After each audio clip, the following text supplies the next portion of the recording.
बिस्मिल्लाहिर्रहमानिर्रहीम। अस्सलाम वालेकुम स्टूडेंट्स। हमारा टॉपिक है मुआलजाती तरीका, केस हिस्ट्री मेथड। मुआलजाती तरीके को केस हिस्ट्री मेथड भी कहा जाता है।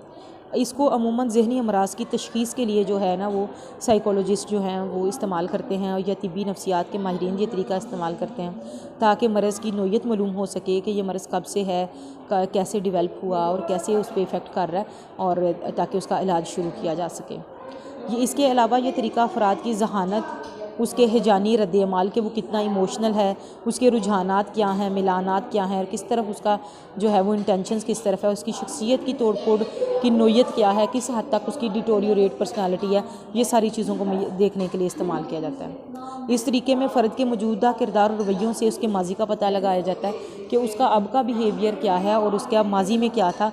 इस तरीके में माहिरीन हाल से माजी की तरफ सफ़र करते हैं, यानी उसकी जो पुरानी इन्फॉर्मेशन है वो ली जाती है कि वो पैदा होते वक्त कोई मसाइल तो नहीं थे, घर में कोई और चीज़ें, इस तरह से मतलब सारी उसकी जो माजी की चीज़ें पता लगाया जाता है। इस तरीके में मालूमात हासिल करने के लिए कम अज़ कम 3 अफराद की ज़रूरत होती है।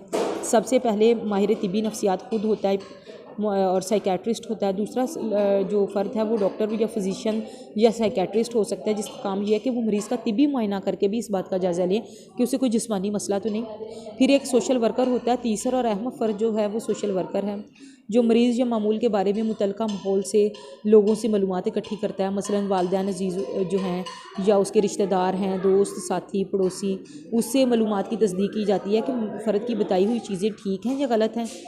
ज़रूरत पड़ने पर चौथा फ़र्द भी जो है वो टीम में शामिल किया जाता है, जिसे शख्सियत की पैमाइश का माहिर कहते हैं, साइकोमेट्रिशियन। ये काम माहिर तिब्बी नफ्सियात खुद भी कर लेते हैं, लेकिन फिर भी अगर कोई और प्रॉपर तरीके से अगर उस पर कोई इम्प्लीमेंटेशन करवानी हो तो साइकोमेट्रिशियन जो है उसको शामिल किया जाता है। ये तमाम लोग जो हैं मिलकर फ़र्द की ज़िंदगी से मुतल्लिक़ सारी मालूमात हासिल करते हैं। माहिर तिब्बी नफ्सियात फ़र्द से मालूमात हासिल करने के लिए अमूमन इंटरव्यू का सहारा लेते हैं।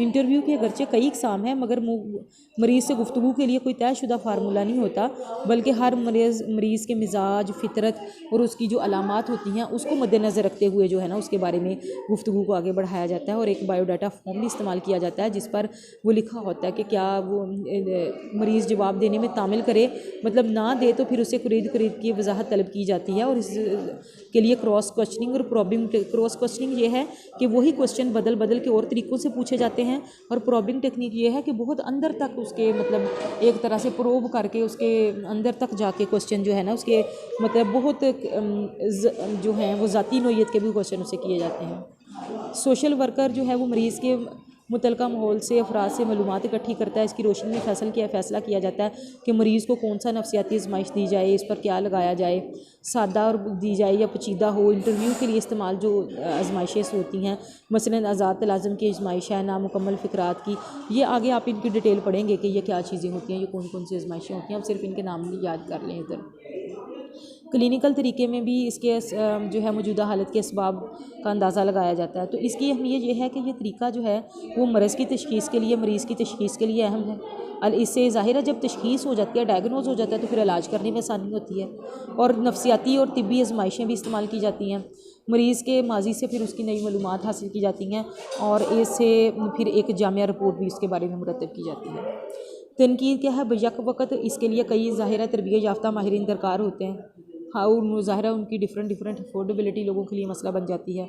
मरीज़ की दी गई मालूमात की तस्दीक करना भी दुश्वार हो जाता है, और बहुत ये तवील तरीका है, और इसकी वजह से ये महंगा भी बहुत है। और मर्ज़ शदीद होने की सूरत में फ़र्द इंटरव्यू देने के काबिल भी नहीं होता। लेकिन अगर मर्ज़ की सिवियरिटी बहुत ज़्यादा, वो बहुत ज़्यादा परेशान हुआ तो वो फिर इसका इंटरव्यू नहीं दे सकेगा। और अल-मुख्तसर ज़िंदगी की मरीज़ की ज़िंदगी बचाने और इलाज करने के लिए ये वाहिद कारआमद जो है वो तरीका जो इस्तेमाल किया जाता है।